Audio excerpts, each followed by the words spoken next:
Moram u stvari još jednu jako bitnu stvar da kažem pre Ustavnog suda. Dakle, nema više žalbi, molbi. Vrhovno tužilaštvo i ovo Visoko savet tužilaštva podržavaju ove kriminalce iz Sombora, tužioce i apelaciono tužilaštvo isto kriminalno. Dakle, sve su oni povezani, nema ništa od toga, ali to ću koristiti kao dokumentaciju, jer su mailovi validni s mojim punim potpisom za Ustavni sud koji uskoro šaljem. Izučit ću kako, šta sve mora da se navede i uskoro šaljem to Ustavnom sudu. Ali nešto jako drugo jako bitno ovdje. Razmišljao sam ovih dana i inače povremeno zašto to rade veterinarski inspektori, od njih sve ovo kreće. Ne bi bilo ni snimanja zlostavljanja pasa, ne bi bilo ničega da su oni sve to radili, ni napada na mene, ni pretnje upućene meni, ni pokušaja mog ubistva, ni to da su meni narušili čast i ugled, tako, ni, što najbitnije, ne bi se zlostavljali psi. Ali zašto se oni zlostavljaju? Zašto oni to odobravaju? Onda sam razmišljao da li se oni boje od naroda. Ima malo toga, ali to je u celoj Srbiji manje više ista priča, sve kad se naiđe na nekog poštenog inspektora, otprilike u 10-1. To je neka moja gruba procena, ali nije daleko od istine. Zašto oni to rade? Naravno, mogu s policijom oni doći u dvorište i psi se oslobode, narede tamo, izdaju naređenje, prvo ide upozorenje, pa obiđu posle par dana iznenada ili po prijavi drugoj snimku, znači ide kazna, pa oduzimanje psa i to tako ide, znači to jako hitno se radi. Međutim, oni to odobravaju čak aranžirajući izvešte kako je sve po zakonu dobrobiti, nigde ne pominju lanac, dakle, kriminal, ali zašto?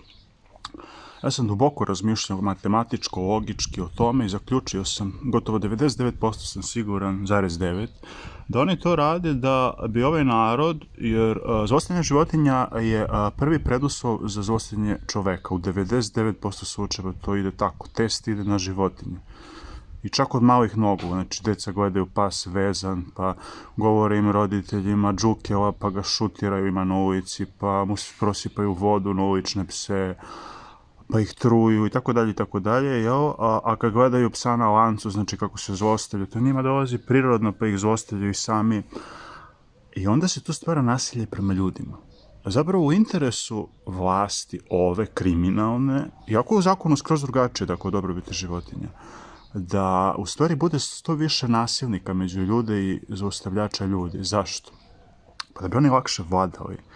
Jer kad ima dosta nasilnika, onda je društvo poremećeno, a onda to društvo nije zdravo i s njim se jako lako manipuliše. Razumete? Kao da uzmete da se igrate sa decom, grupom dece koji su intelektualno na jako niskom nivou i ti s njima možeš kako hoćeš i koji su nasilni i onda kažeš, ma što, ovo ne valja ništa. A ta deca, znači oni su krivi, optužuješ ih, na primjer, kažeš, u smislu, evo, razumete šta hoću da kažem. Ne može deca da ne valja, deca se kvara od ranih nogu, 3 do 4 godine se formira psihologija, deteta 90%, što zavisi od sredine, roditelja i tako dalje.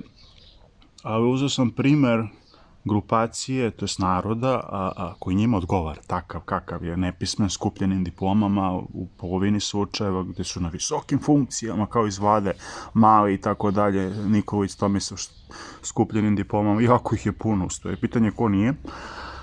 Dakle, njima to odgovara, da je narod nasilan, da je zlostavljački, da je bolestan mentalno i oni to namerno rade, to je onako dobro, lako odraditi sa životinjama, izdresirati narod da je poremećen i bit će sve više nasilja, nasilnika, bakacoki novih, ovo je ništa, ovo je narod kako je primeren na protestima, to je za alal vera, ali neće to još dugo, glad kuca njima na vrata svima nama, u stvari, poštenim ljudima. I to neće dugo tako da bude, kao što rekoše mnogi, kao što je Petar Đurić, ili tako dalje, bit će uskoro nasilnih demonstracija i nasilnih demonstracija, a boga mi možda to bude i građanskog rata. Sad, jako je opasno, narod je takav kakav je, a kriminalaca je jako mnogo, jedno 200-300 hiljada zatvorskih ćelija fali. Tu krivu drinu teško da ispravimo. To je najbolje za ljude poput mene da odu iz ove države u Švedsku, Švajcarsku i u Norvešku, jer ovo je jako bolesno društvo, jako bolesno društvo i tu nema leka. Tu treba ovakih poput mene jako mnogo, a nema ih. I ima nekih, ćute i onda odobravaju zlo.